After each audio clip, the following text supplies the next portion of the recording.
ආයිබෝවන් යාළුවනේ ඒ electrical YouTube channel එකට ඔයගොල්ලෝ සියලු දෙනාම සාදරයෙන් පිළිගන්නවා. මම අද ඔයගොල්ලන්ට පෙන්වන්න යන්නේ digital multimeter unboxing වීඩියෝ එකක්. ඒ කියන්නේ අද ඉලෙක්ට්‍රිකල් වීඩියෝ එකක් නෙමෙයි. නමුත් ඉලෙක්ට්‍රිකල් වලට බොහොම ප්‍රයෝජනවත් වෙන multimeter එකක් unboxing කරන වීඩියෝ එකක් තමයි ගේන්න යන්නේ. මට මගේ channel එකේ වීඩියෝ බලන ගොඩාක් යාළුවෝ කමෙන්ට් දාලා තිබ්බා. ඒ කියන්නේ විශේෂයෙන් battery charger video, transformer video, ඒ වගේම මල්ටිමීටර් වීඩියෝ පිළිබඳ බලපු මගේ යාළුවෝ කමෙන්ට් දාලා තිබ්බා ගොඩක් වෙලාවට මිල ගණන් අඩු නමුත් හැම වැඩක්ම වගේම කරන්න පුළුවන් ඩිජිටල් මල්ටිමීටර් එකක් හොයාගන්න ලැබුණොත් වීඩියෝ එකක් කරලා දාන්න අපිට බලා ගන්න කියලා. ඉතින් මම දැන් අද මේ වීඩියෝ එකකින් කරන්න යන්නේ ඔයගොල්ලන්ට මේ ඩිජිටල් මල්ටිමීටර් ගැන පෙන්වන්නයි. හරි අපි දැන් මේ වීඩියෝ එකට ගිහිල්ලා බලමු මේ මල්ටිමීටර් කොහොමද තියෙන්නේ, මේක හොඳද නරකද, සාමාන්‍යයෙන් පාවිච්චි කරන්න පුළුවන් තත්ත්වෙට තියෙනවද කියලා අපි බලමු.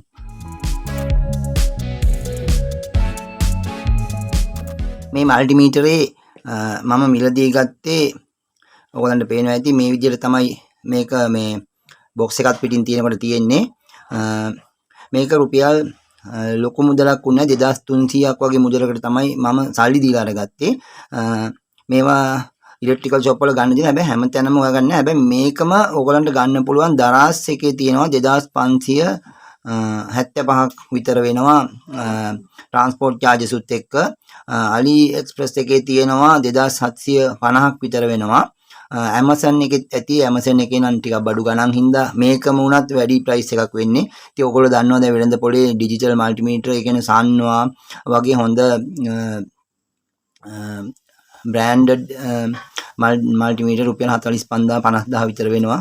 ඉතින් අද මේ පවතින තත්ත්වෙත් එක්ක ගොඩක් අයට මේවා ගන්න බැරි ඉඳ මට කමෙන්ට් දාලා තිබ්බා අඩුවට මල්ටිමීටර් ඩිජිටල් මල්ටිමීටරයක් ලැබුණොත් හොයාගන්න ලැබුණොත් මේ දන්නවන්න කියලා. ඉතින් ඒකින්ද තමයි මේ වීඩියෝ එක ගේන්න කල්පනා කළේ. හරි අපි මේක බලමු ගලවලා කොයි විදියටද තියෙන්නේ කියලා.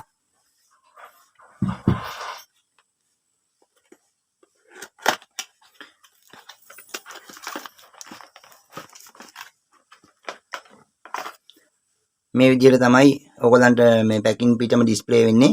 හැබැයි පැකින් එක තැනින් තැනින් කැඩලා වගේ ඔයගලන්ට පේනවා ඇති. මොකද ඒක මේ මිලදී ගන්නකොට පරීක්ෂා කරලා බලලා ගන්න ඕන ගන්න තැනින්.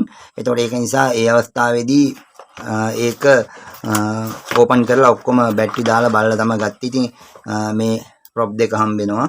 ඊට අමතරව බැටරි දෙකක් තියෙනවා. මේවා පැකින් කරලා තියෙන්නේ. එන්නෙම මේ බැටරි මේ පැකින් කවරෙත් එක්කම එන්නේ. දැන් ඒවා එතනදී පරීක්ෂා කරන්න නිසා කඩලා බැලුවා. ඉතින් මම ඔයගලන්ට එහෙම පෙන්නන්නේ. එතකොට මේ ඉන්ස්ට්‍රක්ෂන් මැනුවල් එකකුත් දෙනවා. මේකේ මොඩල් එක දාලා තියෙන්නේ මේ විදිහට DT 92 සීරීස් කියලා තමයි මේකේ තියෙන්නේ. ඒ වුණාට මේකේ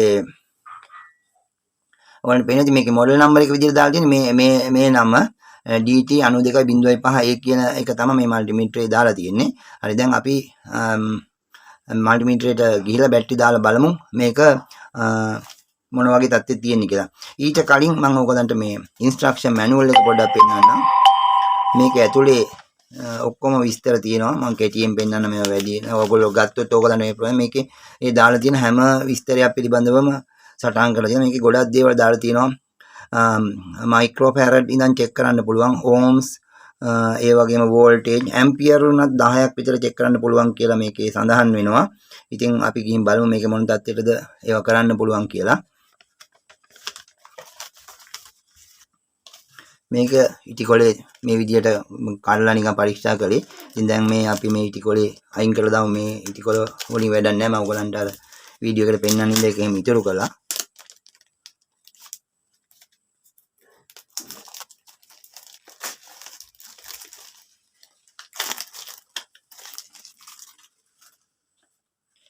ඔය විදිහට තමයි තියෙන්නේ.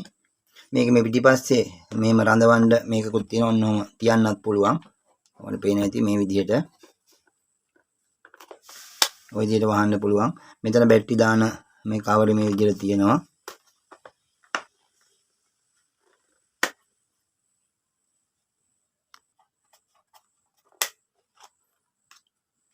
ඔය විදිහට බැටරි දාන්න තියෙන්නේ.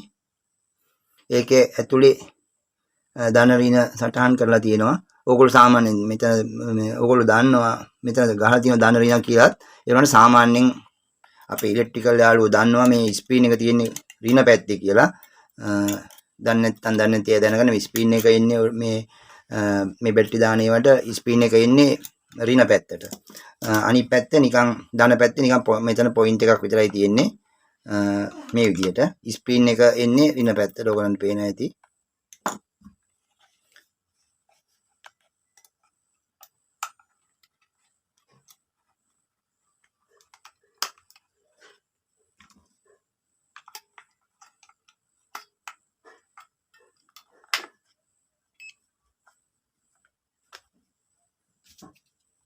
මේ විදිහට වහගන්න.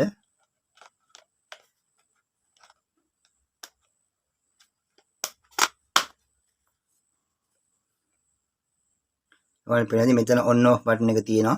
මේක මේ අර මං එහා පැත්තෙන් බැටරි දෙක දානකොට ඒක ඔයගලන්ට පේනද මේක මේ on වුණා. ඒකයි මෙතනින් off කරන්න on කරන්න ඔක්කොම පුළුවන්. ඉතින් මේ ෆන්ක්ෂන් ගොඩක් තියෙනවා. අපි මේකේ හැබැයි මේකේ ඔයාලා සැලකිලිමත්ව දාන්න ඕන. මේකේ මේ ඊතලේ තියෙන පැත්තට තමයි සංඥාව වැඩ කරන්නේ. ඕගොල්ලෝ මේකක් ගත්තොත් එහෙම ඕගොල්ලෝ මෙතන ටිපෙක්ස් එකකින් වගේ මාක් එකක් දාගන්න. මොකද මේකේ දෙපැත්තම එක වගේ මාරු වෙලා මේ වුණොත් මේ කරන්ට් එකේදී මොන හරි ප්‍රශ්නයක් වුණොත් සර්කිට් එක පිච්චිලා යන්න පුළුවන්. ඉතින් මේ විදිහට තමයි මේක තියෙන්නේ. මේ විදිහට අපිට ඔහොම සිලෙක්ට් කරන්න පුළුවන්. එක එක ෆන්ක්ෂන් මෙතන වැටෙනවා අපි කරකවන ගානේ. එක එක ওই විදිහට එක එක ෆන්ක්ෂන් තියෙනවා. අපි දැන් මේ කීපයක් ගිහින් බලමු කොහොමද මේක කරගන්නේ කියලා.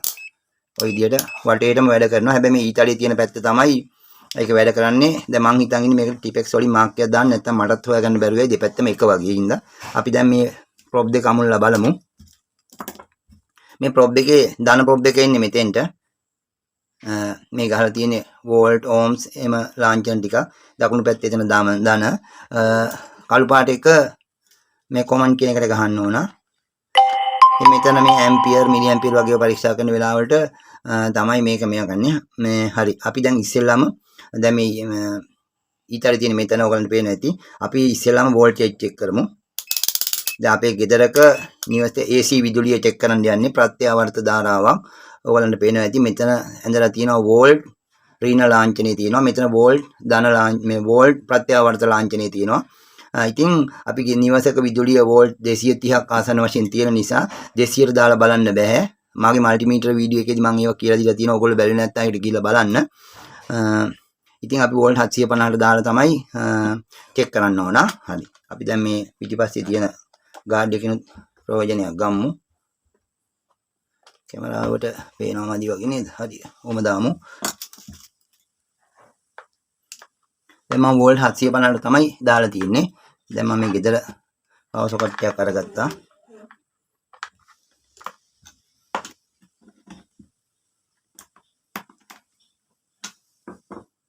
ස්විච් එක දාන්න. ඔය තියෙන වෝල්ටේජ් එක තමයි අපේ ප්‍රදේශයේ තියෙන වෝල්ටේජ් එක තමයි දැන් රෑ අද මම මේ වීඩියෝ එක කරන්නේ රෑ හින්දා. ඉතින් මේ රෑ තමයි පේන්නේ වෝල්ට් 217ක්. මොකද ගොඩක් ගෙවල් වල විදුලි පරිභෝජනය නිසා වෝල්ට් 217ක් තමයි විභවාන්තරේ පෙන්වන්නේ. හරි. මේ වගේ තමයි ඉගෙන අපි දැන් මෙතනින් මේක මාරු කරමු DC පැත්තට. ඔයාලට පේනවා ඉතින් DC වෝල්ට් 1000ක් වෙනකම් බලන්න පුළුවන්. ඉතින් මගේ ළඟ තියෙනවා මේ UPS බැටරි එකක්.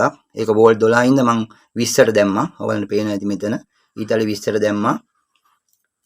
දාලා ඉරලා ඔන්න UPS බැටරිය දාන එකට බැටරිය හොඳ හින්දා වෝල්ට් 12.72ක් ඔයගලන්ට පේන ඇති. ඔන් ආයි 0 කළා. ඔය වගේ තියෙන්නේ. හරි. දැන් බලමු ඕම්ස්. මේකේ ඕම්ස් ලොකු පරාසයක් බලන්න පුළුවන්.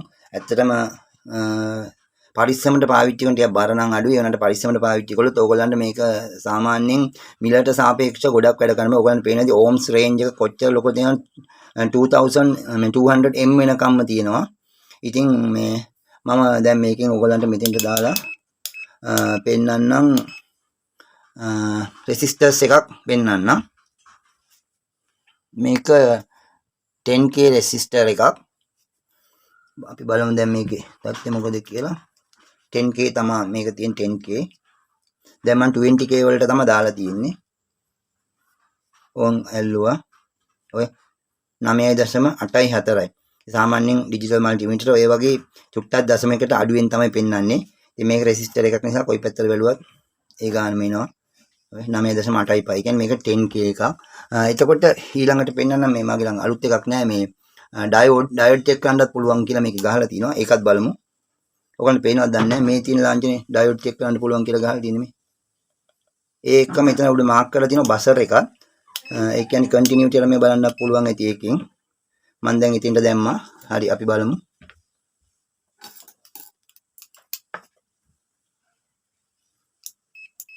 හරි කන්ටිනියුටි බලන්න පුළුවන් බසර් එක වැඩ කරනවා. ඒකේ තමයි බසර් එකයි රෙක්ටිෆයර් චෙක් කරන්නයි දෙකම එකට තියෙන්නේ. මම දැන් මේ රෙක්ටිෆයර් එක මේ රෙසිස්ටර් එකට සෝරි සමාවෙන්න ඩයෝඩ් එකට තියලා මේක මේ මගේ ළඟ තියෙන අලුත් එකක් නෙමෙයි. ඒ පැත්තට යන්නේ නැහැ. ඕන් ගියා. සාමාන්‍යයෙන් මේ ඩිජිටල් මල්ටිමීටර වල මම කලින් වීඩියෝ වලත් කියලා තියෙනවා මේ සාමාන්‍යයෙන් මේ ඩයෝඩ් චෙක් කරනකොට මේ ඒකේ ප්‍රමාණය පෙන්වන්නේ වෝල්ට් කියලා. වෝල්ට් විදියට තමයි මෙතන තියෙන්නේ. මෙතන චූටියට වැටලා තියෙන ඕගලන්ට ඒක පැහැදිලි මදිත් දන්නේ නැහැ. වෝල්ට් කියලා තමයි වැටෙන්නේ. ඉතින් එහෙම තමයි වෙනන්නේ. ඉතින් මේ මල්ටිමීටර හරි ප්‍රයෝජනවත්. හැබැයි පරිස්සමට පාවිච්චි කරන්න පුළුවන්. හැම ඔප්ෂන් එකක්ම තියෙනවා. හරි තව තියෙනවා මයික්‍රෝෆැරඩ් ඉඳන් චෙක් කරන්න පුළුවන්. මේකේ මයික්‍රෝෆැරඩ් උත් 20ක් විතර සාමාන්‍යයෙන් පුළුවන්. අපි ඒකත් දාලා බලමු. මේක මේ ෆෑන් එක කන්ඩෙන්සර් එකක්. ඒක මයික්‍රෝෆැරඩ් 2යි කියලා ගහලා තියෙන්නේ.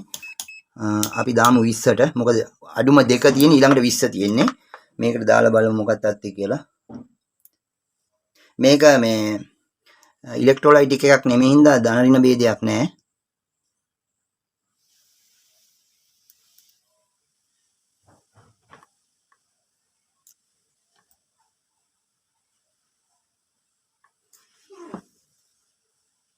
මයික්‍රෝෆැරඩ් එක නම් මේකේ පෙන්වන්නේ නැහැ. ඒක මොකක් හරි එකේ බලමු අනිත් එකට දාන්න.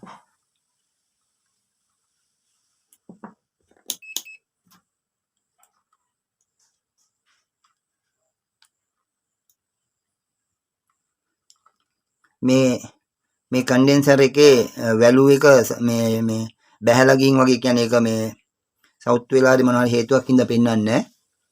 හරි අපි දැන් මේකේ කන්ටිනියුටි එක බලමු.